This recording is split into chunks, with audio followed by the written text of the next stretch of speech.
हमारे यहाँ राधा वल्लभ संप्रदाय में दो शरत का दर्शन होता है। बहुत से राधा वल्लभ ये तो बन गए, लेकिन अभी तक उनको ये भी नहीं मालूम है कि यहाँ दो शरत क्यों बनती हैं। पूछते भी हैं हमसे लोग बाग कि बोले महाराज जी यहाँ दो शरत क्यों बनती हैं। तो दो शरत मनने का कारण, जो शरद पूर्णिमा थी, उस शरद पूर्णिमा के दिन श्री हितरवंश महाप्रभु का लीला में प्रवेश हुआ था।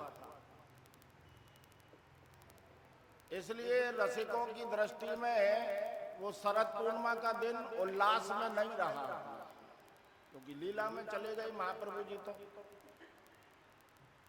इसलिए एक दिन छोड़ के रसिक लोगों ने फिर उस शरद का उत्सव का आनंद मनाने के लिए रखा।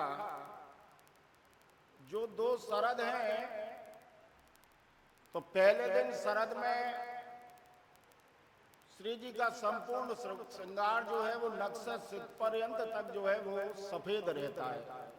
चरण से लेकर सिर पर्यंत जब हम दर्शन करें तो चरणारविंद में जो श्रृंगार तक वो सब सफेद ही सफेद है। लेकिन जो दूसरी शरद मनती है, इस द्वितीय शरद में वैसे तो सब कुछ है पहले दिन जैसा ही, लेकिन जो पाग है वो लाल पाग धारण होती है उस दिन। आज आप दर्शन कर रहे होंगे तो श्री जी को जो पाग थी वो लाल पाग धारण थी। अब ये तो हम कह रहे हैं कि दर्शन पता नहीं कितने किसी ने दर्शन किया कि भी नहीं किया हुआ। दर्शन करता ही कौन है। अभी जो ये पद बोला कि लाल की रूप माधुरी नैनन निरख नैत सके, हमारे पास इतना समय कहाँ है कि हम इन राधा वल्लभ लाल को निरख लें। महाप्रभु जी ने किस शब्द का प्रयोग किया? महाप्रभु जी ने निरख शब्द का इस्तेमाल किया। ये नहीं कहा कि राधा वल्लभ लाल की छवि को देखो,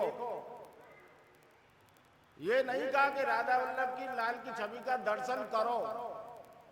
महाप्रभु जी ने निरख शब्द का इस्तेमाल किया।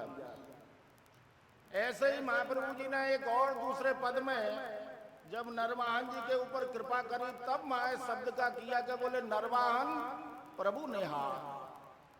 महाप्रभु जी ने जो श्री जी के दर्शन के लिए जो संकेत किया है वो देख और दर्शन नहीं कहा।